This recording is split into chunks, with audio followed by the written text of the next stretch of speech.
to have some payback for what the impeachment and what the Senate did here.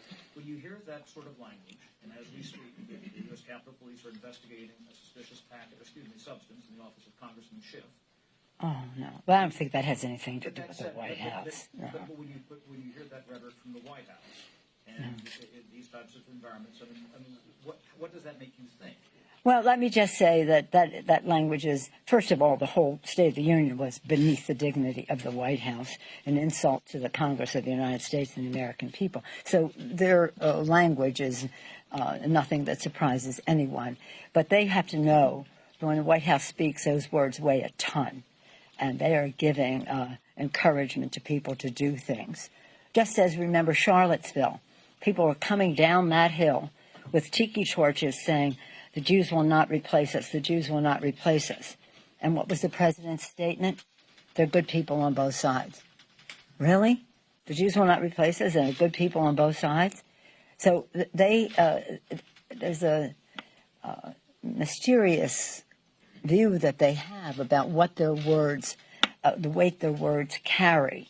And there are people out there who, for whatever purpose, I know I'm constantly, I don't want to even go into the target that I am because of them, but I can't worry about that. But that was there even before them. Just working with President Obama stirred up some of those same people. But I would like to think that it had nothing to do with what the White House was saying. But I do think they should rein in their comments. Because what they're saying is they're going to be payback to us for upholding the Constitution of the United States, for honoring the vision of our founders for a democracy, a republic if we can keep it, for something our men and women in uniform fight to protect, our freedom, our Constitution, and the aspirations of our children that depend on living in a democracy that is unquestioned in terms of that, where we have freedom of the press to be guardians of that democracy. So, I'm not very fond of commenting on anything they say, but if it's threatening, it's wrong. Several members of the various House investigative committees have indicated that they would like to subpoena John Bolton. What's your position on that, and when should it happen?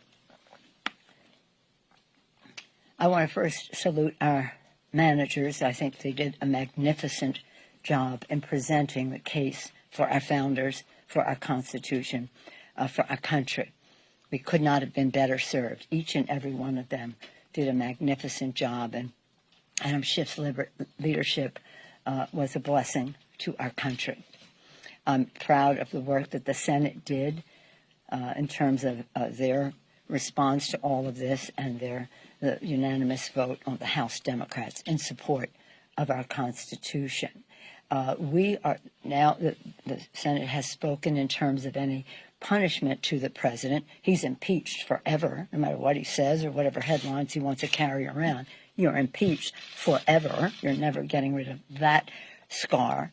And history will always record that you were impeached for undermining the security of our country, jeopardizing the integrity of our elections, and violating the Constitution of the United States.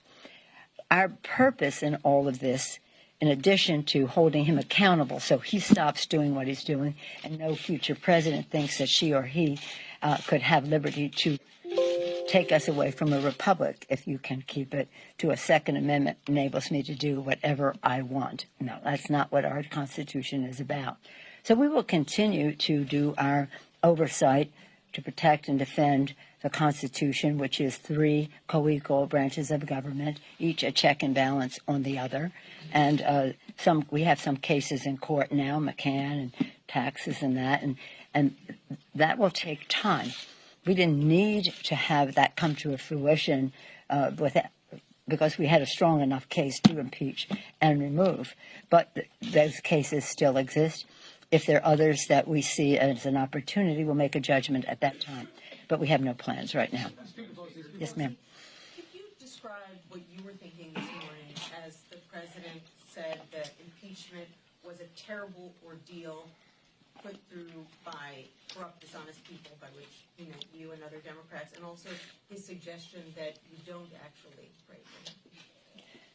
I don't know if the president understands about prayer or people who do pray, but we do pray for the United States of America. I pray for him. I pray that President Bush, still President Obama, because it's a heavy responsibility.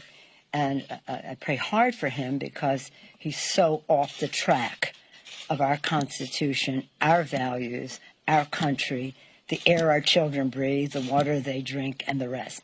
He really needs our prayers. So he can say whatever he wants.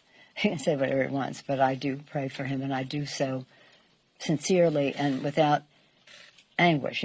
Gently, just the way I pray for everybody else. I thought what he said about Senator Romney was particularly without class. What did he say? There's some people who use faith as an excuse to do the wrong things. You remember what he said about Romney? You got that there? It's so inappropriate at a prayer breakfast. You want to go to the prayer breakfast, prayer in the school, vouchers, women's right to choose, all those things that's a ripe audience for. God bless you. It's a prayer breakfast, and that's something about faith. It may not be something I agree with, but it's appropriate. But to go into the stock market and raising up his acquittal thing and mischaracterizing other people's motivation, he's talking about things that he knows little about, faith and prayer. Yes, ma'am. You often counsel your members to be dignified in their response Yes. and take the high ground. Did you step on that message by tearing up? No, I did not. No, I did not. I tore up a manifesto of mistruths. It's very hard for us to get you to talk about the issues that we are working on, H.R. 3, infrastructure, and the rest. He misrepresented all of that. It was necessary to get the attention of the American people to say, this is not true, and this is how it affects you. And I don't need any lessons from anybody, especially the President of the United States, about dignity. Dignity. Is it okay to start saying 4 more years in the House of Representatives? It's just unheard of. Is it unheard of for the president to insult people there who don't share his view, as well as to present falsehoods? Some would use the word lie. I don't like to use the word lie about what he is saying. So, no, I think it was completely, entirely appropriate. And considering some of the other exuberances within me, the courteous thing to do. Yes, sir. Give you pause. I know you'd like another president, but to invite him back for a State of the Union, given what you're describing. Well, next year we will have a new president of the United States. That is an absolute imperative for our country, for our Constitution, for the land that we love from sea to shining sea, which he degrades almost every day, but several times a week, for who we are as a people, a nation of immigrants, unless you're blessed to be born a Native American, a nation of immigrants whom he denigrates, and for our values, which he just is disloyal to the Constitution, degrades the environment, denigrates who we are as a people, and undervalues who we are as a great country that is a good country where people care about each other and where there's a sense of community. It's appalling, the things that he says. And then you say to me, tearing up his falsehoods, isn't that the wrong message? No, it isn't. It's just I have tried to be gracious with him. I'm always dignified. I thought that was a very dignified act compared to my exuberances, as I said. But we will not allow any president to use that Capitol, that chamber of the House of Representatives, of the People's House, as a backdrop for him. Now, all presidents have guests, constant guests. That was not a State of the Union. That was his state of mind. We want a State of the Union. Where are we? Where are we going? And the rest. Not let me just show you how many guests I can draw. And let me say how I can give a Medal of Honor. Do it in your own office. We don't come in your office and do congressional business. Why are you doing that here? Quite frankly, when he started talking about someone with stage 4 cancer, all of that, I thought he was, I don't know which stage John Lewis's cancer is at, but when he started talking about someone with cancer, we thought he was going to talk about John Lewis, a hero in our country. Come on. So in any event, I feel very liberated. I feel very liberated. I feel that I've extended every possible courtesy. I've shown every level of respect. I say to my members all the time, there's no such thing as an eternal animosity. There are eternal friendships, but you never know on what cause you may come together with somebody you may perceive as your foe right now. Everybody is a possible ally in whatever comes next. E pluribus unum, from any one. They didn't know how many we'd be or how different we'd be, but they wanted us always to remember that we were one. And they, our founders, had their differences, as do we. So, again, I extended the hand of friendship to him, to welcome him as the President of the United States to the People's House. It was also an act of kindness because he looked to me like he was a little sedated. He looked that way last year, too. But he didn't want to shake hands. That was that. That meant nothing to me. It had nothing to do with my tearing up. That came much later. And, you know, a speed reader, I just went right through that thing. So I knew what was coming when I saw the compilation of falsehoods. But then when I heard like the first quarter or third, then I started to think there has to be something that clearly indicates to the American people that this is not the truth. And he has shredded the truth in his speech. He's shredding the Constitution in his conduct. I shredded his state of his mind address. Thank you all very much.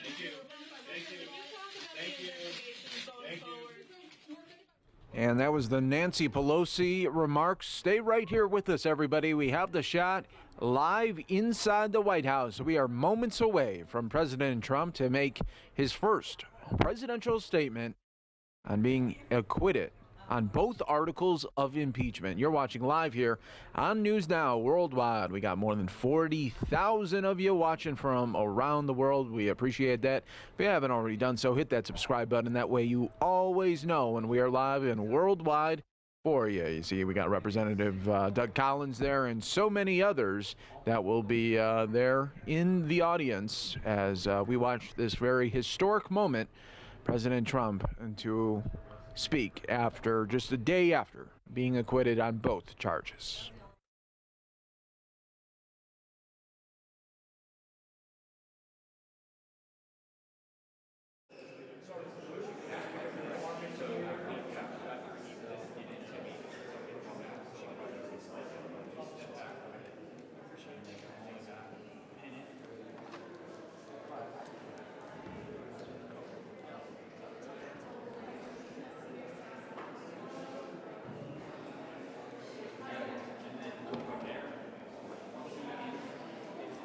Check, check, check. 1, 2. Audio check. 1, 2.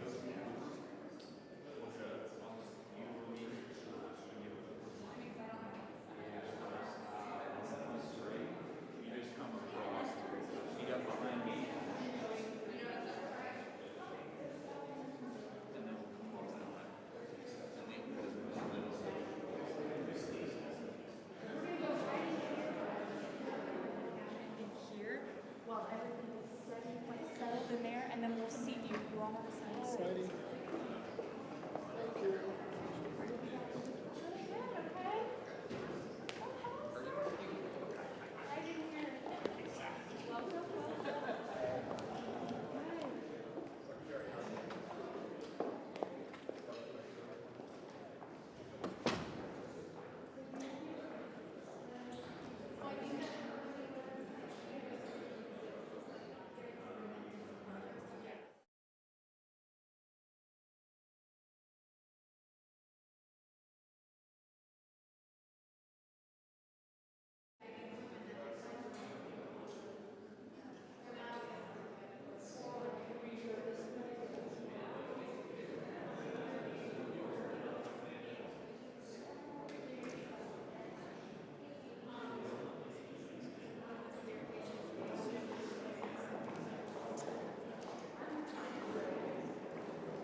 Actually.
We don't open the doors, it's just outside. Okay, so Yeah, that's what I figured. Yeah.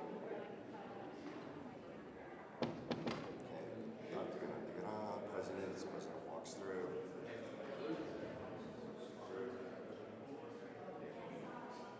Stand.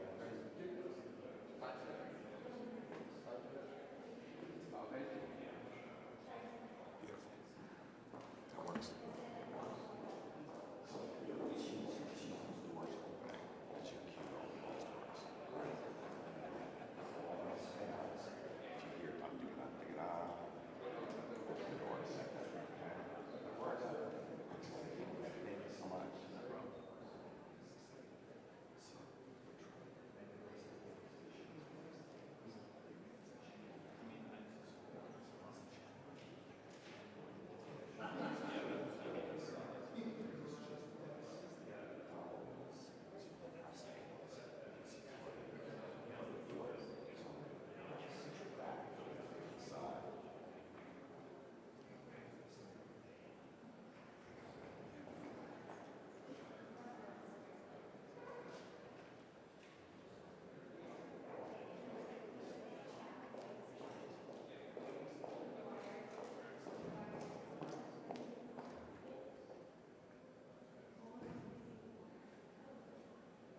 Welcome everyone here to News Now. Moments away from President Trump to make a big-time presidential statement just a day after being acquitted on multiple charges. You're watching News Now. Welcome everyone. Mike Pace here along Ron Hoon for this busy start to the day. It'll be really interesting, Mike, to see sort of the tone that the president takes here. He referenced Mitt Romney without actually mentioning him by name at the National Prayer Breakfast earlier this morning. So, by the way, Nancy Pelosi was in attendance at that prayer breakfast. She was. I don't know if there was any attempt at handshaking. They probably stayed apart from each other. But, you know, at this point now, Mike, the impeachment saga has actually come to an end. Yes, there are, as they used to call them in old TV shows, an epilogue. At the end, if it was a Quinn Martin production, there would be an epilogue, and there is still a couple of epilogues floating around out there. One of which is John Bolton in some trouble? You know, Adam Schiff gave an interview where he said, look, he needed to come into the House and explain what he knew, and he refused to do so. And then the process just began with leak after leak, all to promote his book. So he said, quote, he's going to have to answer for that. Gerald Nadler says, we're getting ready to subpoena John Bolton. So that part of the story isn't fading away. But the president now really can pivot. He can use today's news conference, which, by the way, that's what it looks like. It sure does. It looks like it's a news conference, and so we're hoping to get some, you know, a good Q&A forum going here. But he can use this now to pivot to the campaign, which was basically what he did with the State of the Union address. I mean, so his critics were like, well, that speech was too partisan. It was too much like a campaign speech.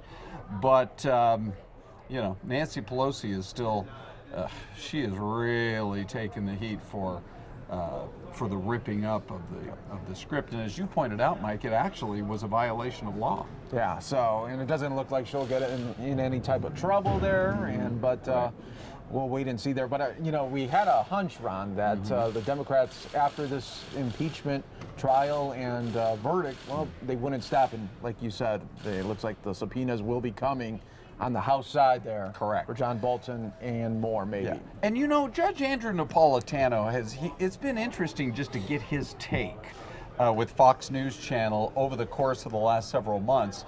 I actually have not had a chance to go back and look at the interview, but the headline on Fox says that Napolitano now is just raising the specter of, are we headed to impeachment part 2? You surely don't. I cannot imagine, Mike, that as much as we keep getting the reports from, you know, whether it's Iowa, New Hampshire, or anywhere else, when people stand up to ask questions, they don't spend very much time asking about what's going on inside the Beltway. They want to know what's going to happen in their lives and how politicians can, you know, perhaps help them. So, to me, it would be incredible if there were any hints whatsoever that we want to spend the next several months kind of scratching the surface one more time on impeachment. Yes. So President Trump has two ways to go about this today for this statement and possible news conference. He could come out and say, hey, it's time for America to come together. We all got to come together for Democrats and Republicans and try to meet at a table for the better of our country. Or he could come out really on the gas on the pedal and really let loose, like you know, like a rally version, but in the White House. Now, I just want to point out one thing. So if you guys are watching us here on TV in Arizona on Fox 10 Extra, which is basically what we call Channel 45 now, or Cable Channel 9, thanks for joining us. Meantime, on Mike's YouTube stream, you have, Mike, tens of thousands of people watching all around the world. Yeah, we really do. More than 50,000. We're getting close to 60,000. I'm sure we'll hit that as soon as the president walks out. But yeah, this was something. As soon as we started the stream this morning, we already had about 800 people just waiting, and then it just built and built. during the stream already today. We showed Speaker of the House Nancy Pelosi do her news conference, and we showed the National Prayer Breakfast as well. All highlights on our YouTube channel right now. But as we take a look at the White House here, the media is ready. We have a lot of Republicans there in attendance. Even saw Arizona Representative Debbie Lesko as well, and it will be something to see here. This is only third time that the president has been tried and acquitted. Yep. All right. So, you know, the whole event over the course of the last several months has kind of been history in the making.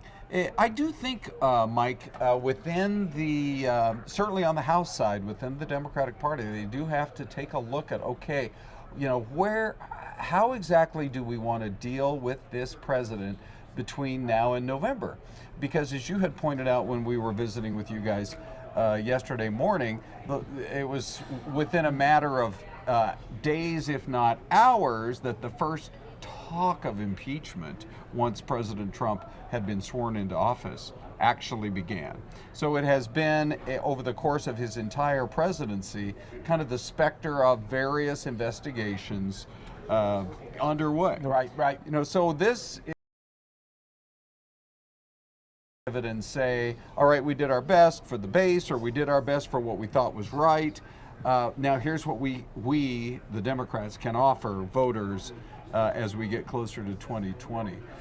It's going to be up to each of the individual candidates to decide, you know, kind of what argument they want to make. But nevertheless, on Capitol Hill, what approach really are they going to take? And what will the president have to say this morning as we gear up, Mike? Now, literally a matter of, you know, weeks, and we should, in theory, know who the Democrat is going to be. I mean, Super Tuesday is not that far away. No, it's not at all. No, not at all. I mean, you figure New Hampshire coming up on Tuesday. Now, here's something. Okay, so Biden did not do good at all in Iowa. Yeah. Getting a distant fourth place. He called it a gut punch. A gut punch is right. But now you would think, okay, if you got a gut punch, you would want to try to be out there in New Hampshire.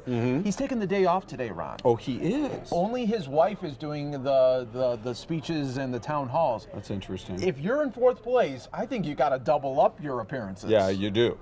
You know, although maybe you're taking a look at it, maybe you have internal polling that says you're not going to crack the top 2 there. Maybe you can be number 3. Right. That part's really not even firmly established. Some of the polls say that, once again, Elizabeth Warren, if it were to be Bernie Sanders and then Pete Buttigieg, which, by the way, the tracking polling right now shows Buttigieg surging in New Hampshire. Does he have enough days, 6 days out? Does he have enough time right now to actually catch Bernie Sanders in New Hampshire? We'll have to wait to see. But some of those same polls show, you know, once you get past those two, call them the big 2, then it's probably Elizabeth Warren. There's a chance that Joe Biden could do something, you know, in that third place. But it was very interesting. He had that town hall last night. And he started talking, and I actually thought this was, he kept apologizing. He said, I'm sorry I'm taking so long, you know, to answer this question. But I had never known him to reveal before the fact that he was, as a young man, a stutterer, who it is a problem that affects a lot of people, younger people especially. And he talked a little bit about how he tries to connect with young people today who have stuttering problems, and he can say, I've been there, and actually talks with them and even gives them his cell phone number and communicates with them from that standpoint. Now, the more, I do believe there's one thing about New Hampshire voters. I think they really appreciate a candidate who's going to be real with them. Remember after Iowa in 2008, Barack Obama had all the steam, all the momentum coming out of Iowa, and then Hillary Clinton shed those tears in New Hampshire, you know, and she starts talking about, I mean, you know, the cynic would say, well, you know, that was all pre-planned, an hour ahead of time. But it seemed, you know, like those were real tears, and it connected with people. So I actually think what the former vice president was saying last night was connecting with people, talking about how as a young man, he knew he had to figure out a way to solve his stuttering problem, so he'd get up in the middle of the night and put a flashlight on his face and talk to the mirror. Yeah, so know- I mean, really trying to come up with a personal connection Yeah. to the guy who Yeah. really needs New Hampshire, and really, when you look a little bit forward, he's going to need South Carolina, right? I mean, Correct. if he Yeah. doesn't show up in South Carolina, Right. he's expected to do really well there, though. I know. I don't know about you, Mike, but that's the poll I keep waiting to see right now. Yeah. Now that we've had a little shift in the wind coming out of Iowa, do you see his numbers starting to soften in South Carolina? Because that would be a huge story. And as you said, that's not very far away. And then we have Nevada, which, by the way, Nevada said, we're not using that app. Come on with the app I know. situation. Whatever happened, we call and Correct. just say, hey, we got these amount of Right. numbers. Yeah. Hi, it's Sally from the gym. Yeah. I'm just calling to give you. We counted everybody and we double counted. Yeah. We double checked. Here are the actual numbers. Good night. Yeah, please. Okay, and Let's then- not. You know how many times an app crashes on your phone? Imagine Oh, trying to man. trying to do a caucus on it. Gee whiz. I mean, it's just. And by the way, here we are now. East Coast time. It's already Thursday afternoon. Yeah. We still don't have a winner in Iowa. No. It's actually closer. It's even closer now than it had been. 26.2 to 26.0% or 26.1%. Will it really come down to? Will they just flip a coin if it's so tied up? Well, the problem now, Just Mike, flip a is coin. let's say it takes them a couple more days to declare the winner. You know, if you are Pete Buttigieg and you won Iowa, and you really never got that massive headline that night or the next morning, it's a bummer for you. Oh, sure right? is. It Yeah. sure is. And that was really that whole mess up was the best thing to happen to Biden. It really You know, was. It really in was a funny 'cause sort of way. It didn't show that first night of him being just trounced. Yes, right. And then he was able to say, "Hey, look at can Yeah. we really trust it?" Which, by the way, as they've been digging into the numbers, how fascinating that it was the system in Iowa where if you're supporting a not viable candidate, which Andrew Yang certainly had his supporters across the state of Iowa, but when it started to look like he was not viable and his supporters had to move somewhere else, for the next debate or for the next phase of voting, a lot of those voters then ended up going for Pete Buttigieg. So it's just, to me, that whole system is, I know a lot of people think it's antiquated, it's old fashioned. Some people are saying quit, don't ever even go to Iowa anymore or make them first in the nation. But to have people actually think through the process of this is who I want, but if that guy, that man, that woman can't win, then I'm going to go with this person. It's like a mulligan. It's like having a mulligan It for is, like, yes. I didn't hit well, so let me get one more shot at this. Yeah, it's really interesting. Yeah. I mean, that very difference right there, just picking up Yang voters and having them drift on over to Buttigieg, if he wins in Iowa, that little bit of the electorate actually made the difference for him. Yeah, that's true. Yeah. That is true. And President Trump just sitting back and seeing, he's probably thinking, well, I could take on anybody that they put up right here. Yeah, that has to right. be what he is thinking at this moment. And if you're just joining us here on News Now, everybody, we are awaiting the president just moments away from making that first big presidential statement after being acquittal. He said yesterday that he would it'd be a victory speech. Yeah. Not only a victory speech for him, but a victory speech for America. That's what he said in his tweet that he announced this, and he also said that he is ending the hoax right here. So. Oh, That's okay. it. This will end it This right here. will Yeah. bookend the hoax, he said. Yeah, it'll be interesting for sure. So that's why we're in standby mode, just like everybody in the East Room of the White House. We're getting ready to carry it for you live Yes, right here. we are. And so what I'll do is, since we don't have the president here, Ron, I'm going to take a break right here. Smart I'm going to move, sneak Mike. the break in now. Get it done. And then we won't have to while the president is going. Okay. This is Like your it. top stories here of the day. Obviously, waiting on the president moments away.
And welcome back, everyone, here to News Now. We are just moments away from President Trump to be making his first big presidential statement since being acquitted just yesterday on the 2 charges against him. You're taking a live look inside of the White House. Here's one more view that we have here for you. You can see all of the media that is surrounding this area, as well as several high-profile Republicans there that are in the audience as well. So we will be waiting for this big speech and to see if he will be taking questions. My thinking is he is going to be taking a lot of questions here. This could be a full-on news conference after the statement. So we'll have it all for you right here. We're not going to change anything for you right here on News Now as we continue to wait for the President of the United States, President Donald J. Trump, to make that statement. And really, this has been,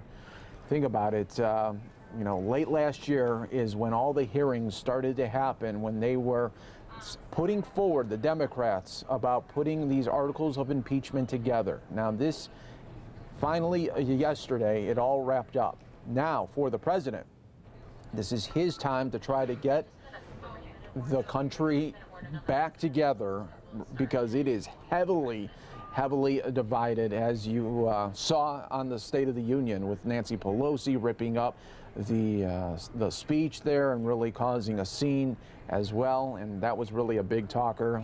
It still is right here today. Just hearing from Fox Now, we received a 3-minute warning. So in about 3 minutes, we should be seeing the President. That's still a little loose right now, but we will wait and stay on this shot here for you right here on News Now. So this will be the opportunity for the President to see which way is he going to go. Is he going to try and say, hey, I want to meet at the table with Democrats. I want to work on infrastructure. I want to work on drug prescription prices with you so we can come to some sort of agreement and to better the Americans? Or is he going to come out full throttle on the pedal and really grind into the Democrats, grind on to Mitt Romney for not voting with the Republicans, grind on Nancy Pelosi for the State of the Union, and much, much more? That will be something we will have to wait and see, and we're just now minutes away from that happening, and we'll see what kind of avenue the President is going to go. And really just to frame this all up and kind of put a bow tie on the impeachment trial and also just the whole impeachment process. If you remember, late last year, right before Christmas, the impeachment, okay, here we go. It looks like we are getting some more moments here. We have a standing ovation happening here. And now we are just moments away here on News Now, bringing you the very, very latest. That is Jay Sekulow. That was President Trump's outside counsel, as well as another attorney. And so they are getting a standing ovation there right now. We are waiting just moments away from President Trump to make this first big presidential statement since being acquitted. I'm going to take the head-on shot now so we can see when those doors do open for the President here. And well, if you remember late last year, week before Christmas, he gets impeached on the 2 articles. Then Nancy Pelosi holds those articles of impeachment. Looks like the doors are about to open for about a month.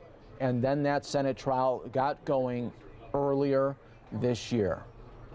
Lasted about 3 weeks. The doors are opening. Everyone is standing up. Let's put music, audio on now for the President of the United States to be making this statement here. And you're going to feature it. You're going to see it right here on Fox 10 Extra and, of course, on our YouTube channel worldwide.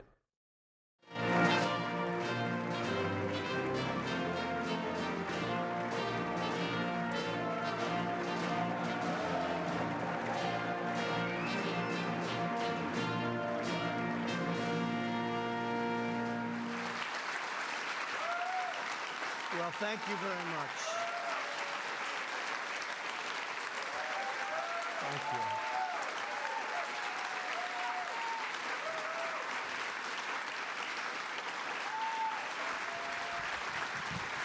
Thank you.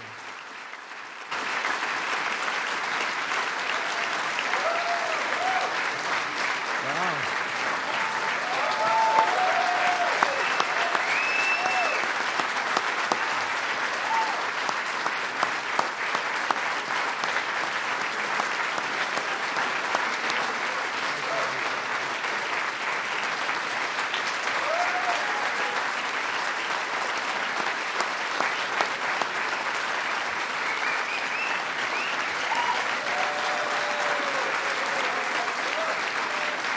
Well, thank you very much, everybody. Wow.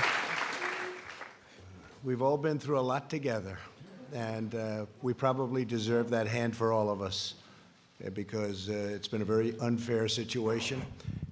I invited some of our very good friends, and we have limited room, but everybody wanted to come. We kept it down to a minimum, and believe it or not, this is a minimum. But a tremendous thing was done over the last number of months, but really, if you go back to it over the last number of years, we had the witch hunt. It started from the day we came down the elevator, myself and our future First Lady, who's with us right now. Thank you, Melania.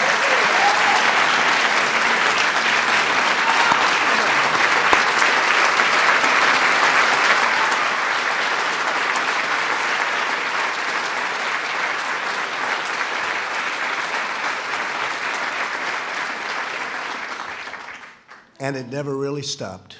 We've been going through this now for over 3 years. It was evil, it was corrupt, it was dirty cops, it was leakers and liars.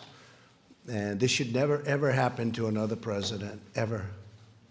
I don't know that other presidents would have been able to take it. Some people said no, they wouldn't have.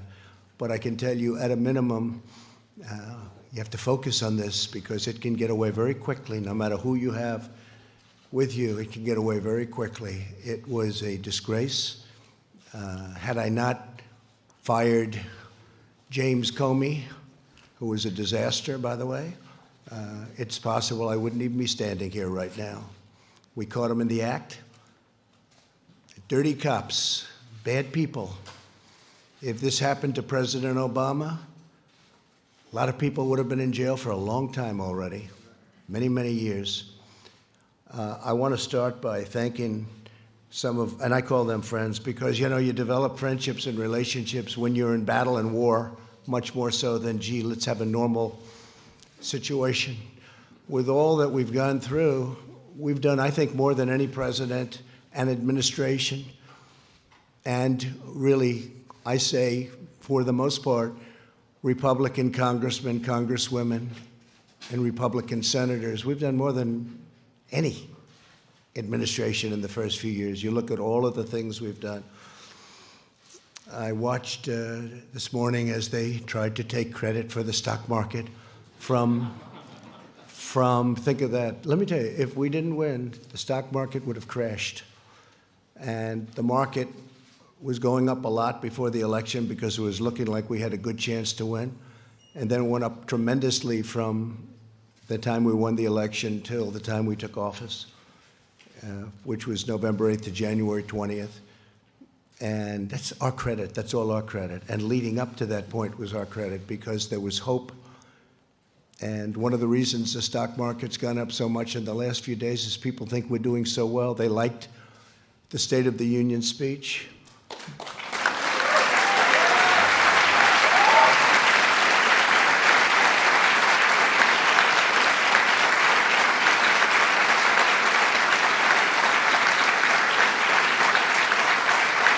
It really is. It's a true honor to give it. Making the State of the Union speech, I was with some people that have been around. They've been all over the world. And one of them said, highly sophisticated person, said, you know, no matter where you go in the world, it doesn't make any difference. There is nothing like what I witnessed tonight.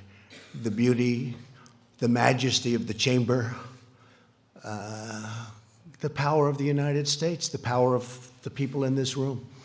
Really an amazing, even I don't think there is anything like that anywhere in the world. You can go to any other country, you can go to any other location, any other place.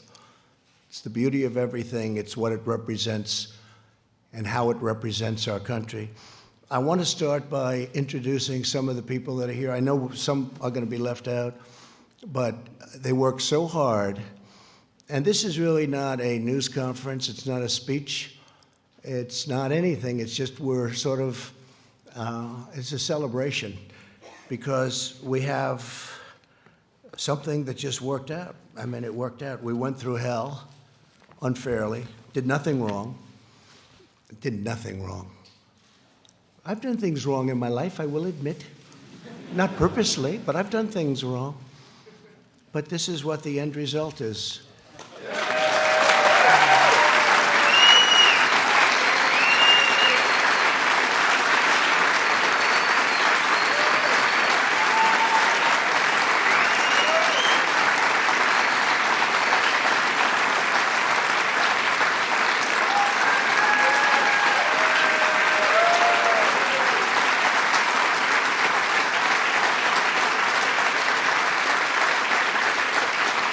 So, you could take that home, honey. Maybe we'll frame it. It's the only good headline I've ever had in the Washington Post. I tell you. But every paper is the same. Does anybody have those papers? Does anybody have them? Because they're really like that, so I appreciate that. But some of the people here have been incredible warriors. They're warriors. And there's nothing from a legal standpoint. This is a political thing. And every time I'd say, this is unfair, let's go to court, they say, sir, you can't go to court. This is politics. And we were treated unbelievably unfairly. And you have to understand, we first went through Russia, Russia, Russia. It was all bullshit. We then went through the Mueller report.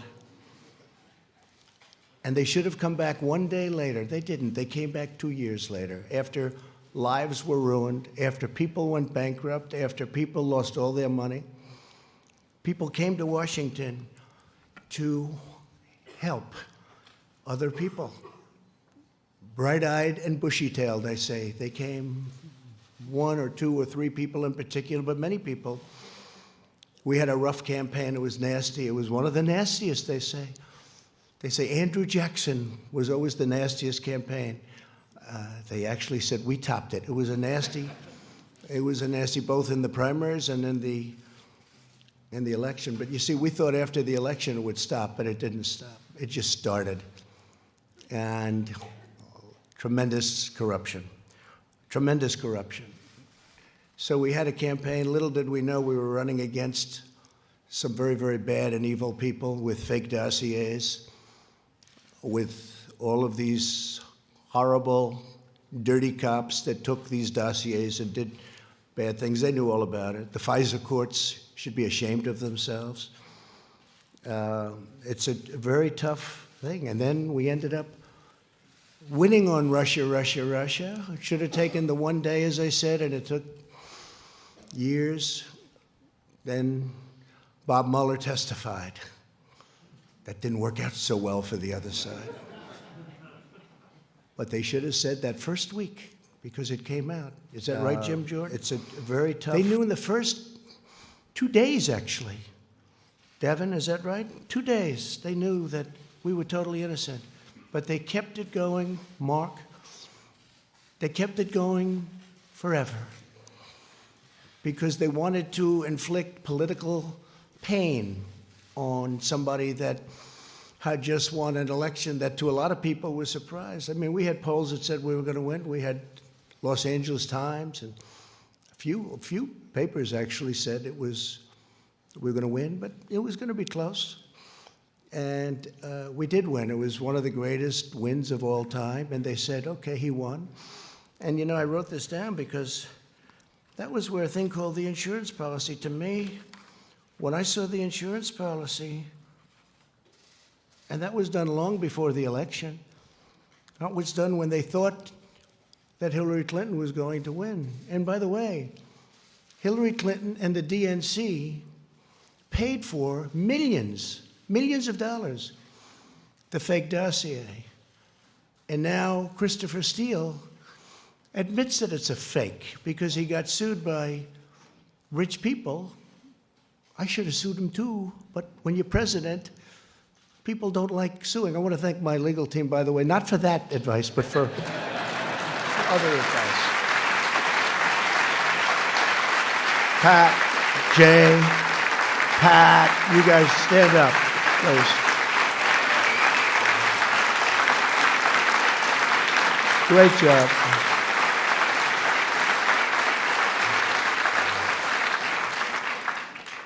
Right at the beginning, they said, sir, you have nothing to worry about. All of the facts are on your side. I said, you don't understand. That doesn't matter. That doesn't matter. And that was really true. They made up facts. A corrupt politician named Adam Schiff made up my statement to the Ukrainian president. He brought it out of thin air, just made it up. They say he's a screenwriter, a failed screenwriter. He tried to go into, unfortunately, he went into politics after that. Remember, he said the statement, which is a mob statement, "Don't call me, I'll call you." I didn't say that. Fortunately, for all of us here today and for our country, we had transcripts. We had transcribers, professional transcribers. Then they said, oh, well, maybe the transcription is not correct. But Lieutenant Colonel Vindman and his twin brother, right? We had some people that really amazing. But we did everything. We said, what's wrong with it? Well, they didn't add this word or that. It didn't matter. I said, add it. They're probably wrong, but add it. So now everyone agrees that they were perfectly accurate. When you read those transcripts, Tim Scott, I don't know if Tim's here, but he said, sir, he's the first one to call me. Sir, I read the transcript. You did nothing wrong. And Mitch, he stayed there right from the beginning. He never changed. And Mitch McConnell, I want to tell you, you did a fantastic job.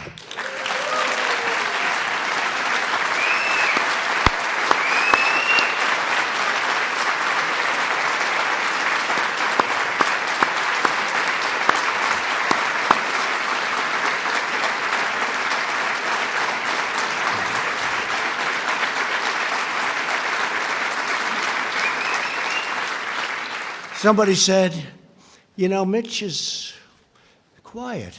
And I said, he's not quiet. He's not quiet. He doesn't want people to know him. And they said, is Mitch smart? I said, well, let's put it this way. For many, many years, a lot of very smart, bad in many cases, sometimes good, but people have been trying to take his place. And to the best of my knowledge, I've never even heard the subject come up because they've been wiped out so fast. This guy is great, and I appreciate it, Mitch. And he's also given us 191 now. 191 federal judges, 2 Supreme Court judges, right? We're up to 191. Yeah. Great guy. Great guy. He's a tough guy to read. I'm good at reading people. Tough guy to read, I'd call him. My wife would say, how'd you do with Mitch? I don't know. That's what makes him good, when you can read somebody. Fantastic job. And he understood right from this was crooked politics. This was crooked politics. How about all these people? They're running for office. They're saying the worst things about me, like 8 senators on the Democrat side. Most of them got wiped out. You know, they got their 1% or less. Most of them got less. They decided to go home. Let's go back to California. Let's go back to wherever they came from. Let's go back to New York. How about that one? Our New York Senator, Gillibrand. Let's go back to New York. After they get nothing, about me, like 8 senators, and then they take an oath that they will be fair, that they will be reasonable, you know, all of the different things, and they had to sign. They're not fair, but here's the beauty. So we have 4 left. They're saying the most horrendous things about me. It's okay, it's politics. Let's go back to New York. And then they're supposed to vote on me. They're trying to replace me, and then they're supposed to be voting. So I think it's incredible. But so, Mitch, I want to thank you very much. Incredible. And you have some of your folks here. And they're incredible people, and they've been right from the beginning. And again, you're out of session. Unfortunately, I only told these folks, let's do this today. We did a prayer breakfast this morning, and I thought that was really good. In fact, that was so good it might wipe this out. But by the time we finish, this will wipe that one out, those statements. I had Nancy Pelosi sitting 4 seats away, and I'm saying things that a lot of people wouldn't have said, but I meant every word of it. But we have some of the folks that are going to be leaving right after this, and they work hard, and they did work hard. Bill Cassidy, Senator. Stand up, Bill. What a guy. Great man. When I need to know about health insurance and pre-existing conditions and individual mandates, I call Bill or I call Barrasso. We get those two guys, they know more than anybody. A man who just became a senator. He's a little bit like me. We have a couple of them. Very successful guy in business, and he said, what the hell? I'll run for the Senate from Indiana. And he ran, and I saw him on television destroying his opponent in a debate. I said, you know, this guy could win, and I got behind him. And Mike Braun, you have done some great job. Thank you very much. Tough. Tough. Thank you. A man who got James Comey to choke, and he was just talking in his regular voice. He's the roughest man. He's actually unbelievable, and I appreciate the letter you sent me today. I just got it.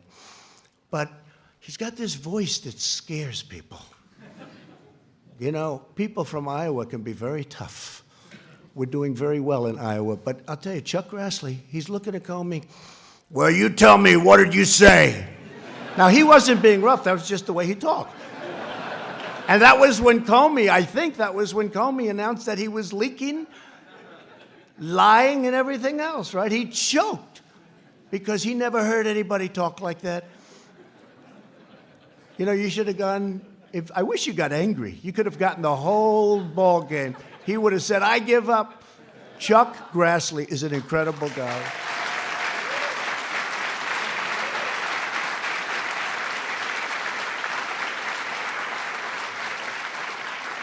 And a man who, you know, he was running against a tough, smart campaigner. We learned out how good she was, right?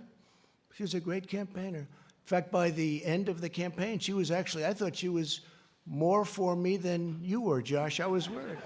I saw her ads. She was saying the greatest things about me. And you know who I'm talking about? And I went to a great place, Missouri, and I said, who do you have to beat her? And they said, well, we have 4 people. I said, let me see them. I got to interview people. Can you imagine? I'm interviewing people for the United States Senate. This is what I do. Where have I gone?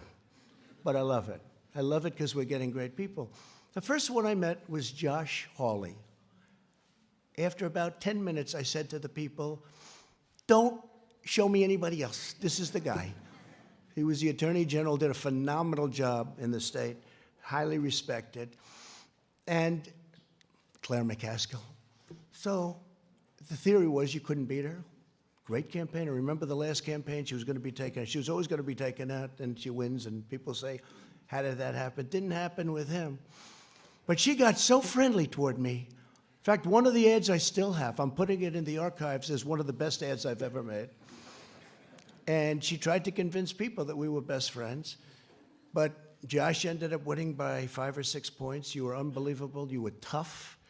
And you are something. And one of the greatest supporters on the impeachment hoax was Josh Hawley. He was incensed, actually. I watched him. He was incensed at what they were doing and what they were saying. And those were the ones. You know, I had some that said, oh, I wish he didn't make the call. And that's okay. If they need that, it's incorrect. It's totally incorrect. And then you have some that used religion as a crutch. They never used it before. An article written today, never heard him use it before. But today, you know, it's one of those things. But, you know, it's a failed presidential candidate, so things can happen when you fail so badly running for president. But Josh Hawley, I want to thank you. You were right from the beginning. Man, did I make a good choice. Thank you, Jeff. Tremendous future.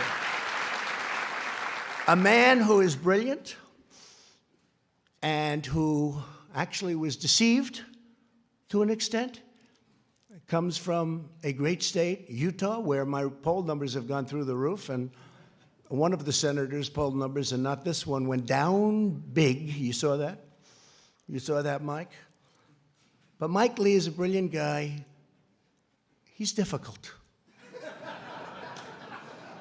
Whenever I sign bills, you know, we do sign a lot of legislation it's big and it's powerful, but it's sort of everybody has to approve it. and I see 99 to 1. 99 to 1. I say, don't tell me who's the one. Is it Mike? Yes. And he always has a good reason for it, too, by the way. But he's incredible. And right at the beginning, he knew we were right, Mike. And I appreciate it very much. You're just fantastic. And say hello to the people of Utah and tell them, I'm sorry about Mitt Romney. I'm sorry. Okay? We can say that Mike Lee is by far the most popular senator from the state. But you've done a fantastic job, Mike, in many ways. In many ways. A young woman who I didn't know at all, but she's been so supportive, and I've had great support from other people in that state, and she's been so supportive, and she's been downright nasty and mean about the unfairness to the president. And Kelly Loeffler, I appreciate very much. Thank you. Great. She saw it very early on. And we have, I don't know if we have other senators here, but we got a hell of a lot of congressmen. I'll go over them quickly, but they have also been, it helped when we won 197 to nothing. That's got to be a first, Kevin, right? Is that like a first? The Republicans have this image.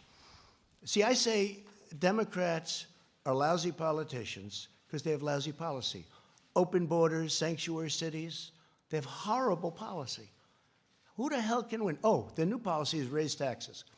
They want to raise taxes. All my life I wasn't in politics, but I'd say, if you're a politician, you want to say, we're going to lower taxes. They want to raise taxes. So they have open borders, sanctuary cities, raise everybody's taxes, get rid of everybody's health care, 180 million people in the United States, and they're really happy. And we're going to give you a health care that's going to cost more money than the country could make in 30 years if it really does well. That's 1 year. So I've always said they're lousy politicians, but they do two things. They're vicious and mean. Vicious. These people are vicious. Adam Schiff is a vicious, horrible person. Nancy Pelosi is a horrible person. And she wanted to impeach a long time ago when she said, I pray for the president. I pray for the president. She doesn't pray. She may pray, but she prays for the opposite. But I doubt she prays at all. And these are vicious people. But they do two things. They stick together. Historically, I'm not talking now. They stick together like glue. That's how they impeached, because they had whatever the number is, 220 people. So if they don't lose anybody, they'll be able to impeach anybody. You could be George Washington. You could have just won the war, and they say, let's get him out of office. And they stuck together, and they're vicious as hell.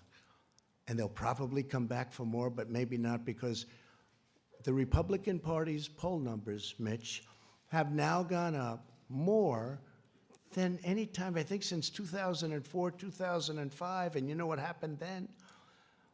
But in normal times, decades, you would call it. That was a little unusual time. It was for a very short period. The Republicans Party's poll numbers and Donald Trump's poll numbers are the highest I've ever had them. So maybe they won't. It's no way to get your poll numbers up. It's not worth it. Because from my family standpoint, it's been very unfair for my family. It's been very unfair to the country. Think of it. A phone call. A very good phone call. I know bad phone calls. This is a phone call where many people, I think Mike Pompeo was probably on the call. Where's Mike? Mike Pompeo was on the call. Many people were on the call. I know that many people. They even have apprenti, bringing up an old favorite word of mine, the apprentice. They have apprenti. They have people on these calls. And I know there are many, when I speak to the head of a nation, and they have many people on. I mean, also, do you think they're just, in the case of Ukraine, he's a new president. He seems like a very nice person, by the way. His whole thing was corruption. He's going to stop corruption. We even have a treaty, 2001, 1999. It's a treaty, signed treaty, that we will work together to root out corruption in Ukraine. I probably have a legal obligation, Mr. Attorney, to report corruption. But they don't think it's corrupt when a son that made no money, that got thrown out of the military, that had no money at all, is working for $3 million up front, $83,000 a month, and that's only Ukraine. Then goes to China, picks up $1.5 billion. Then goes to Romania, I hear, and many other countries. They think that's okay. Because if it is Ivanka in the audience? Is Ivanka here? Boy, my kids could make a fortune. They could make a fortune. It's corrupt.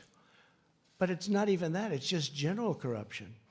And the other thing is mentioned in the call, and something that I've told Mike Pence, our great vice president, I would tell him all the time. And I told him when he went on the trip, because he was over there. He never mentioned anything about this when you had your meeting.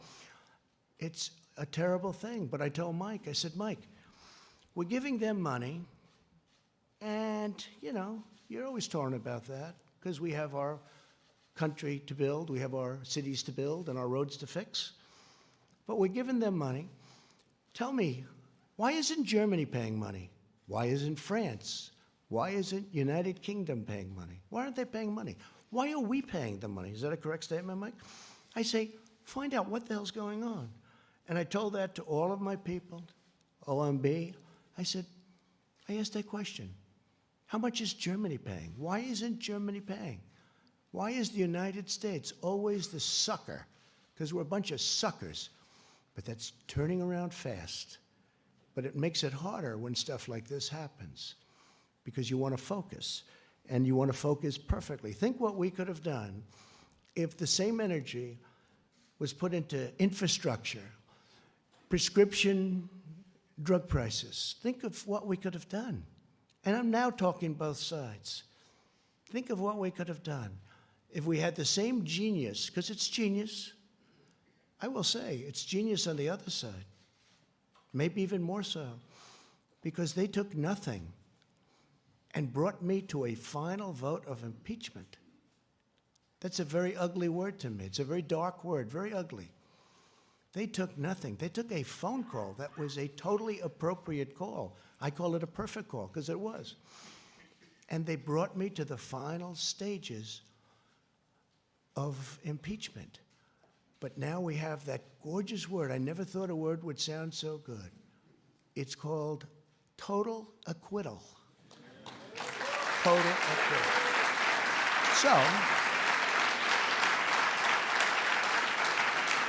So I want to, if I could, real fast, just introduce a few of the people. I have to start with Kevin. Man, did you do a job? Lucky you're there. Lucky you're there. Because it wouldn't have worked out. If you don't have the right people, I'll tell you, Kevin McCarthy has done an incredible job.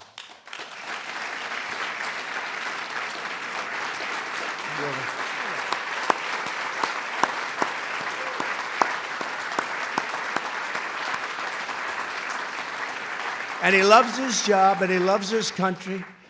Tell you what, Mitch and Kevin, they love what they do. Now, Mitch wouldn't even tell you he liked it. Say, Mitch, do you like it? I don't know. He's the greatest poker player, right? Kevin will say, I love it, right? And I will say that you're going to be Speaker of the House because of this impeachment hoax. I really believe it. I really believe it. And I'm going to work hard on it. I'm going to try and get out to those Trump areas that we won by a lot. And, you know, in 2018, we didn't win. We just won 2 seats in North Carolina, 2 wonderful seats in North Carolina that were not supposed to be won. But I went and I made speeches, and we had rallies, and we did a great job, and we won. We took 2 seats. Nobody writes about that. If we lost them, it would have been the biggest story of the year.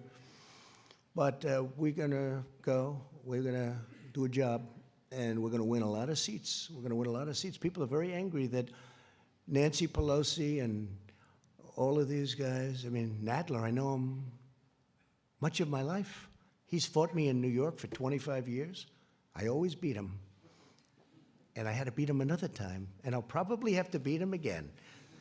Because if they find that I happen to walk across the street and maybe go against the light or something, let's impeach him.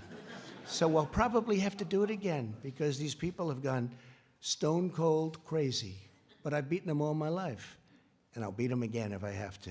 But what they're doing is very unfair, very unfair. So Kevin McCarthy has been great.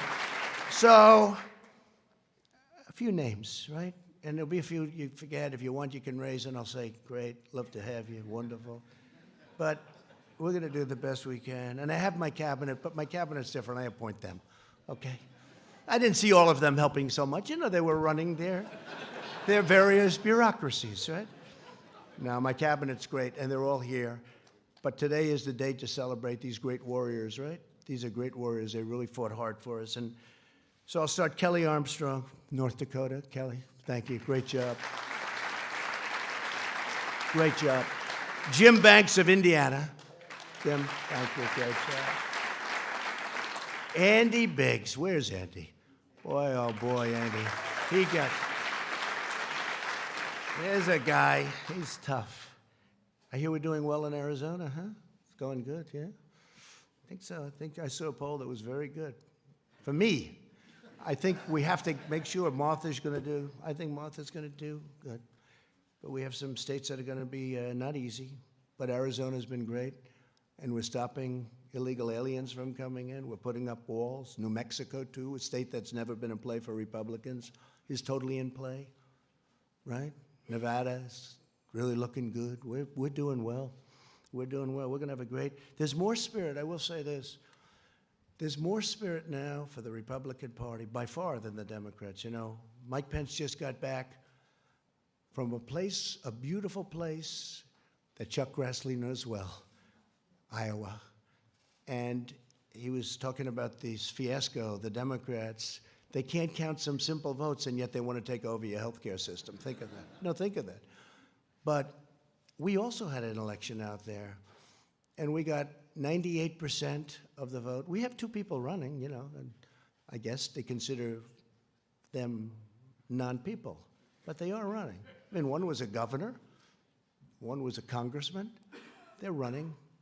We've got 98% of the vote, and everybody from the media was saying, who are those crowds over there? You know, they expect it to be one of these competitive where everybody's running because they want to win, And it was Trump, right, Mark Meadows? It was Trump. This was a Trump crowd. And a lot of my guys went there. They went to Iowa, and a lot of friends went there, and we had tremendous, they say the spirit for the Republican Party right now is stronger, I think, than it's ever been in the history of our country. I think it's stronger than it's ever been. And that includes honest Abe Lincoln. You know, a lot of people forget Abe Lincoln. I wish he were here. I'd give him one hell of an introduction. But he was a Republican. Abe Lincoln, honest Abe. Bradley Byrne, Alabama. What a great place. Thank you, Bradley. A man who has been an unbelievable friend of mine and spokesman, and somebody that I really like. And I know, Kelly, you're going to end up liking him a lot. Something's going to happen that's going to be very good. I don't know. I haven't figured it out yet. But Doug Collins, where is he? Where is Doug? You have been so great. Thank you very much, Doug. Thank you very much. Yeah, thank you. Really amazing job. A young man who is born with a great gene, because I know his father and how great a politician he was, but he's from Florida. Sometimes controversial, but actually he's not controversial. He's solid as a rock, and he's a friend of mine, Matt Gaetz. Matt? Thank you, Matt. Thank you. Great job. All right, this guy. So he's the NCAA, meaning a couple of years ago when he was in college, wrestling champion. NCAA, that's the big deal. That means in all of college, you're the champ, you're the best. His record was ridiculous. Nobody could beat him. And I see it, you know, every time I see it. When I first got to know him, Jim Jordan, when I first got to know Jim, I said, he never wears a jacket. What the hell's going on? He's obviously very proud of his body.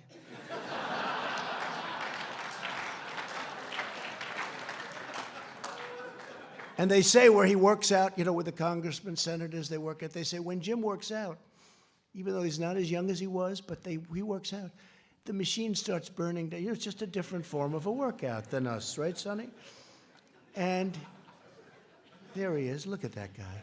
But one day I'm looking, and he looks tough, and I'm looking at those ears. And I say, those ears have something going on there. I said, did you ever wrestle? Yeah, I did. But he doesn't talk. But I checked. This guy was a champion, top wrestler. And when I had I had all of the teams. And by the way, your Super Bowl champions are coming, I think next week or soon, very soon. And every one of them want to be here. And the coach loves us. The coach is great, Andy Reid. And every one of them want to be here. We have, people love it. But we had all of the NCAA championship teams here. They had the golf, the basketball, they had every team here. And one of the teams was wrestling. The wrestling team was that Penn State. And Penn State won the title. They have a great team. And I walked up with Jim, and it's like I didn't exist. Those wrestlers, they grabbed him. They love Jim Jordan, and we love you too, because you are some warrior.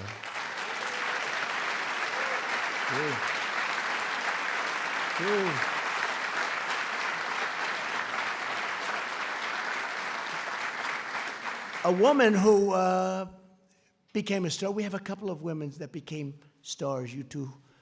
And I always liked the name of her, you know, I liked the name, Lesko. I liked it. That's how I picked it. I liked the name. I saw that face. I saw that everything. They gave me cards. She had like 7 opponents, right? And you have no idea how much the public appreciates, how smart, how sharp you are. This I can't tell. I can't tell. They just said, you know, she's really good. She's really talented. I said, let's go. We worked with her. She won her race. Tough race. It's no longer tough because what she does out there is incredible. Arizona loves her.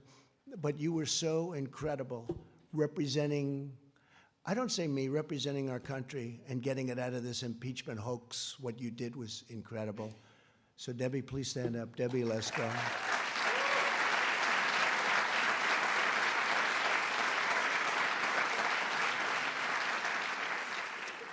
A man who I became very friendly with. I don't know why.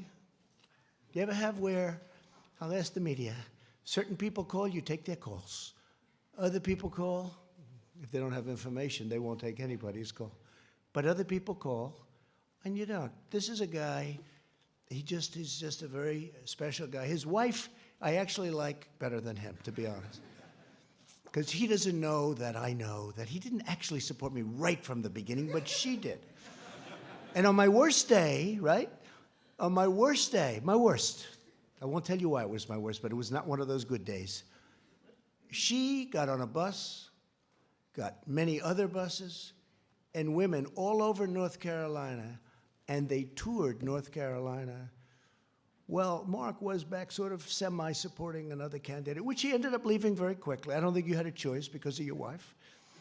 But thank her, and Mark Meadows, he's an extraordinary guy. I mean, the only problem is I guess he's announcing, he'd only win by 40 points, but he's announcing that he'll be not running this time. You have somebody good to run? Somebody going to win your district by at least 20 points, please, okay? But he's a tremendously talented man, not just as a politician. As a human being, he's incredible. And during these horrible times, I mean, the way he worked, and Jim and all of you guys, the way they worked was so, it was like their life was at stake. So many. Ron DeSantis is another one. He worked so hard. Then he called me, he said, sir, I'd like to run for governor. He said, governor? I don't want you to run. I like you staying. No, I want to run for governor. And I said, well, if you have to, I'd like your support. I said, how can I support you? You're at 3. He was at 3. He had no money. Somebody else was at 38, and they had 22 million cash, right? I said, look, if it's important, I'll do it, because he's been another great warrior. And he's, by the way, he ran. I endorsed him. His numbers went through the roof. The man who he beat, who was expected to win easily, called me after the race. He said, you endorsed him, and it was like a nuclear bomb went off. There was nothing I could do. He never even spent his money. He saved it. But Ron DeSantis is another one. And now he's the governor of Florida. And by the way, he's a great governor. He's a very popular governor. His numbers are in the 70s, and he's done a great job. But Mark, I want to thank you very much. Fantastic job. Thank you very much. Mark Meadows. And Mike Johnson of Louisiana. Where's Mike? Central Casting, what a job. You can represent me anytime. You can represent me anytime. Thank you. What a job you've done. Thank you, Mike. And a man nobody's ever heard of except the other side. He's the other side's worst nightmare. This guy goes down into dungeons and basements. He'll find a document no matter what. He's the most legitimate human being. He's the hardest worker. He's unbelievable. He took tremendous abuse. The media and, the other side and the bad ones, the leakers, the liars, the dirty cops, they wanted to destroy him. They tried. They got close, but he wouldn't let it happen. And honestly, in a certain way, he was the first one. Wouldn't you say, Jim and Mark and everything? This was the first guy. He came out of nowhere. He's saying, these people are corrupt. He's still saying it. And he was unbelievable. Devin Nunes. He was unbelievable. Unbelievable.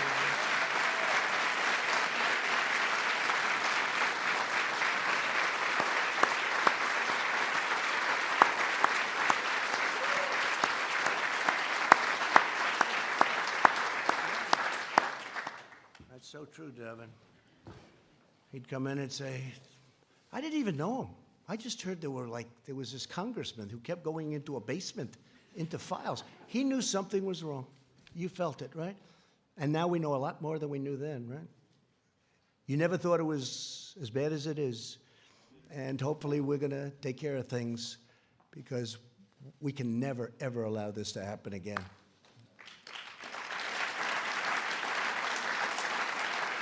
Scott Perry of Pennsylvania. Scott, thank you. Thank you, Scott. Really great. And you're doing very well over there, by the way, just so your numbers. A man who is Central Casting. If I'm going to pick Perry Mason, I'm going to do a remake of Perry Mason. Other than Bill Barr, I picked this guy, but I have to say I picked Barr.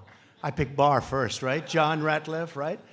But I have to tell you, if we're doing a remake of Perry Mason, the man I get, there's nobody in Hollywood like this, John Ratliff, right? Stand up, John.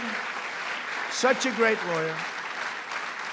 Incredible guy, incredible talent, but just a great lawyer, and we appreciate it. He gets on that screen, and everyone says, I agree. The other side folds up so fast. We'll probably be using a lot of you in the next year. But you have been fantastic, John. We appreciate it. Thank you very much. A man who's braver than me and braver than all of us in this room. He got whacked. He got whacked. My Steve, right? I went to the hospital with our great First Lady that night, right, honey? And we saw a man that was not going to make it. He was not going to make it. He was the doctor. And I told him, his wife, I said, she loves you. Why do you say that? Because she was devastated. A lot of wives wouldn't give a damn.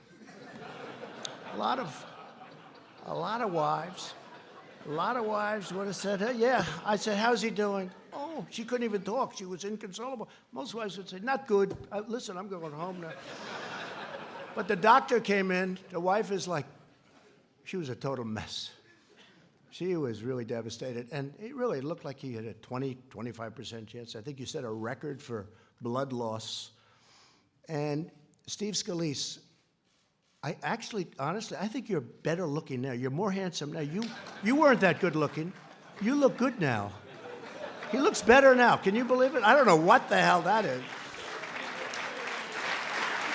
True. Better now.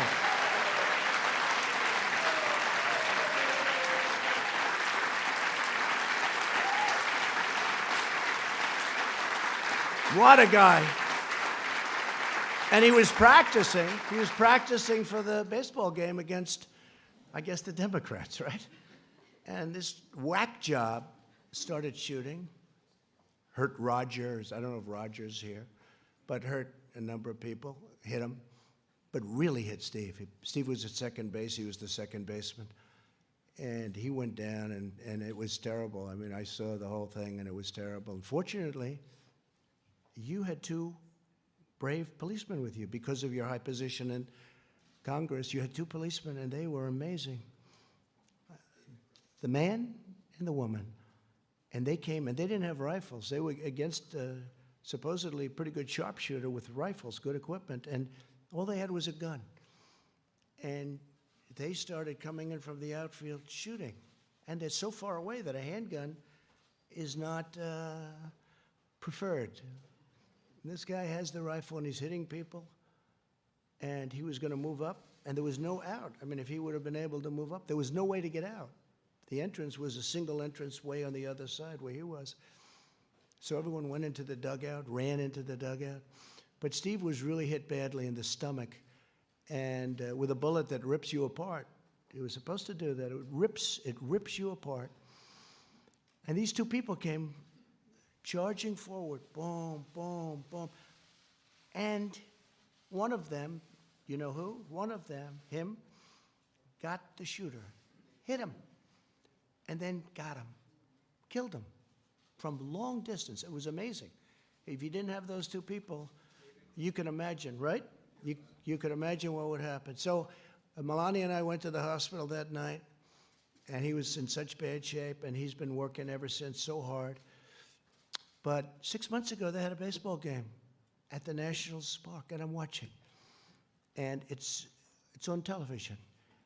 And it's just, game, people, you want to win it, right?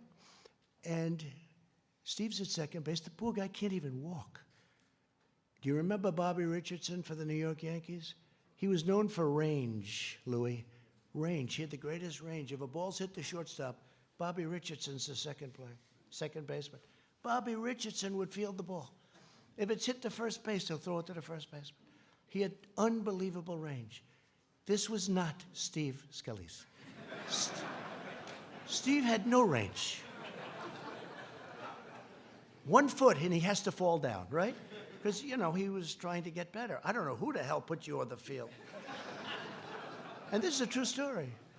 So the game starts, and the first pitch, Steve's standing at second base, and the guy is really in bad shape. And I said, this is terrible. A shot, ground ball shot, is hit to second. And Steve, I say, I didn't have time to think too much, but I said, this is not good. That ball is going toward him. And this guy stopped that ball, caught the ball. He's now laying down. He throws the ball to first base. He gets him out. I said, it's the most incredible thing. I've never seen athletic. I've never seen anything like it. Right? And he gets him out, and they then took him out of the game, which was a very wise thing, because you could never do that again in a million years. But you weren't going to let that ball go through. I don't care if it was hit by the greatest of all time, right? That ball was not going through you, because you are a warrior. Steve, he is fantastic. You are fantastic. You and Liz and Kevin, what a group. I mean, what a group. I got lucky, because you need the right people. If I had the wrong people there, it'd be maybe a different story. Maybe we'd be celebrating something else. But I really want to thank you, Steve Scalise. And Elise, I just read the story. She's the most incredible, what's going on with you, Elise. So I even said, I was up campaigning for helping her, but I thought, she looks good. She looks like good talent. But did I not realize when she opens that mouth, you were killing them, Elise? You were killing them.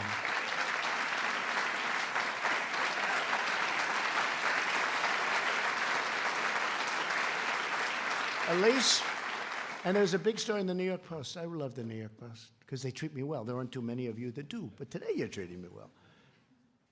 I even had a great headline. New York Times, Washington Post. I had all these great headlines. Maybe we should just end it right there. But you had the greatest story yesterday in the Post, that people from all over the country are contributing to her campaign. They were so enthralled with the way you handled yourself. what you said, the way you said it, and I'll always be your friend. I think it's really an amazing story. What a great future you have. What a great future. Thank you. First Lady agrees, by the way. First Lady agrees. And Michael Turner, you can represent me anytime. Where's Michael? Where is he? Well, you can represent me. How good were you? There's another Perry Mason type, I think, right? What do you think, John? But Michael, you were fantastic, and we appreciate it. Brad Wenstrup. Where's Brad? Brad. Great. It's a big day for lawyers. You notice only the lawyers stayed. All the lawyers stayed behind. Lee Zeldin, how good are you? How good are you? Man.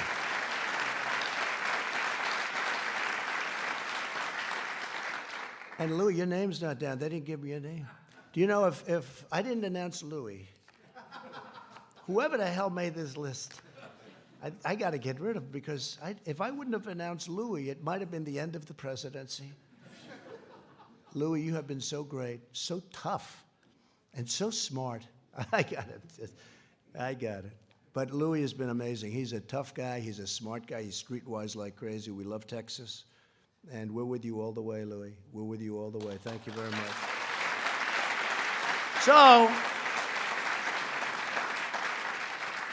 So that's the story. We have a great group of warriors, and there are others left, and I guess probably, I'm sure I didn't mention a few, and I apologize if that's the case. How's CPAC doing? Good? Huh? My man, stand up, please, will you? He's the one, he said you should run.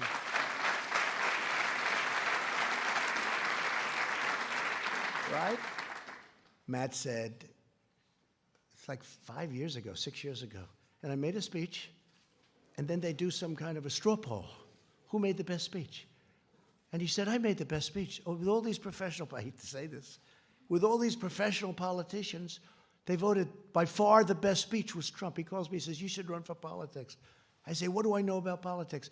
But you know what? We learned quickly, and our country has never done better than it's doing right now. So it's pretty good. But thank you, Matt. Great. Say hello. So that's the story. We've been treated very unfairly. Fortunately, we have great men and women that came to our defense. If we didn't, this would have been a horrific incident for our country. When you have Lisa and Peter, the lovers, the FBI lovers, I want to believe the path you threw out for Deputy Director Andrew McCabe. That's the office. There's no way he gets elected, meaning me. There's no way he gets elected. This is Peter to Lisa. He's probably trying to impress her for obvious reasons. There's no way he gets elected. But I'm afraid we can't take the risk. Now think of this. In other words, if I get elected, two lowlifes, they can't take the risk. They can't take the risk. Think of it. And that's where it came up, the greatest word of all, insurance policy. So he says, but I'm afraid we can't take the risk. She may lose. It's like an insurance policy. In the unlikely event, you die before you're 40. In other words, if I won, they were going to do exactly what they did to us. They were going to try and overthrow the government of the United States, a duly elected president. And if I didn't fire James Comey, we would have never found this stuff. Because when I fired that sleazebag, all hell broke out. They were ratting on each other. They were running for the hills. Let's see what happens. Let's see what happens. It's in the hands of some very talented people. We're going to have to see what happens. But I can tell you, in my opinion, these are the crookedest, most dishonest, dirtiest people I've ever seen. They said, this is Strzok. God, Hillary should win 100 million to 1. This is about me. This is an agent from the FBI. Look how they let her off. 33,000 emails deleted. Nothing happens to her. Nothing happens. It's unbelievable. But think of that, God, Hillary should win. These guys are investigating Hillary. Then they go to work for Mueller, the two of them. And when Mueller found out that everybody knew that they were 100% this way, he let them go. But they deleted all of their emails and text messages. So when we got the phone, they were all deleted. Could you imagine the treasure trove? They illegally deleted. So they left Bob Mueller. He had the look, but he didn't have a lot of other things. Always had the look, Mr. G-Man. And I love the FBI, and the FBI loves me, 99%. It was the top scum, and the FBI people don't like the top scum. So think of that, 100 million to 1, and he's investigating me. And then, God, Trump is a loathsome human being, isn't he? These are the people looking at me. I'm really not a bad person. And Page said, yes, he's awful. How would you like to have that? This is the good stuff. This stuff 100 times worse than that. These are all dirty people. And now, I just heard that they're suing the United States of America because they were interfered with. Not going to let it happen. Just not going to let it happen. We cannot let this happen to our country. Can't. So, I'm going to leave now, and I don't know if any of you have anything to say. You could say it, but this is sort of a day of celebration because we went through hell, and I'm sure that Pelosi and Crying Chuck, I've known this guy all the time. The only time I ever saw him cry was when it was appropriate. Known him for a long time, Crying Chuck. But I'm sure they'll try and cook up other things. They'll go through the state of New York. They'll go through other places. They'll do whatever they can. Because instead of wanting to heal our country and fix our country, all they want to do, in my opinion, it's almost like they want to destroy our country. We can't let it happen. Jim Jordan, did you want to say something? Go ahead. Huh? Mark? I wanted to just say that this reflection today is a small reflection of the kind of support you have all across the country. We've got your back. Thank you. Thank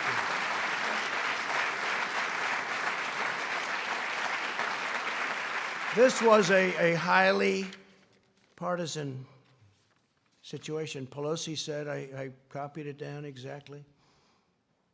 Before the impeachment, she wanted to impeach from day one, by the way. Don't let it fool you. You know, she said, no, the impeachment is a very serious thing. I said, she wants to impeach. Watch. Impeachment is so divisive to the country that unless there's something so compelling and so overwhelming and bipartisan, it was 197 to nothing. And other than one failed presidential candidate, and I call that half a vote because he actually voted for us on the other one. But we had one failed presidential candidate. That's the only half a vote we lost. So we had almost 53 to nothing. We had 197 to nothing. And the only one that voted against was a guy that can't stand the fact that he ran one of the worst campaigns in the history of the presidency. But she said, there's something so compelling, has to be so compelling and so overwhelming and bipartisan. I don't think we should go down that path because it divides the country. She was right about that. And it's just not worth it. That was Nancy Pelosi a year ago, right? And I think it's a shame. I think it's a shame. But as I said, if we can put this genius to work on roads and highways and bridges and all of the things we can do, prescription drugs. You know, we had Secretary Azar's here, and I want to thank him for this, but we had first time in 51 years where drug prices actually came down last year. First time in 51 years.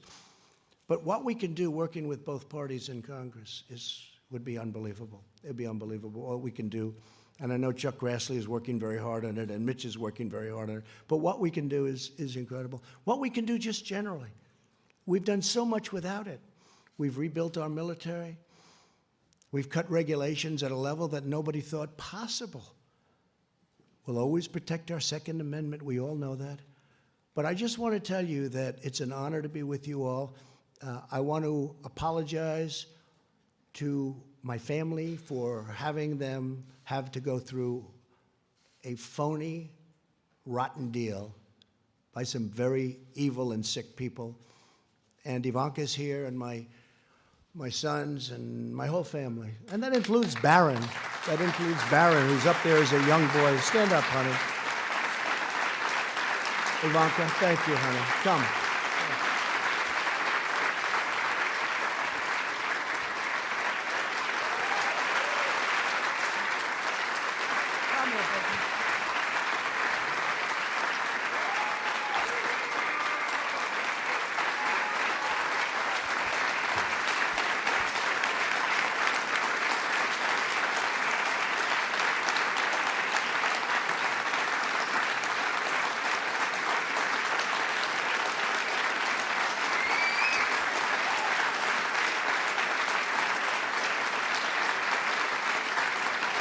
So I just want to thank my family for sticking through it. This was not part of the deal. I was going to run for president, and if I won, I was going to do a great job. I didn't know that I was going to run, and then when I got in, I was going to have to run again and again and again. Every week I had to run again. That wasn't the deal, but they stuck with me.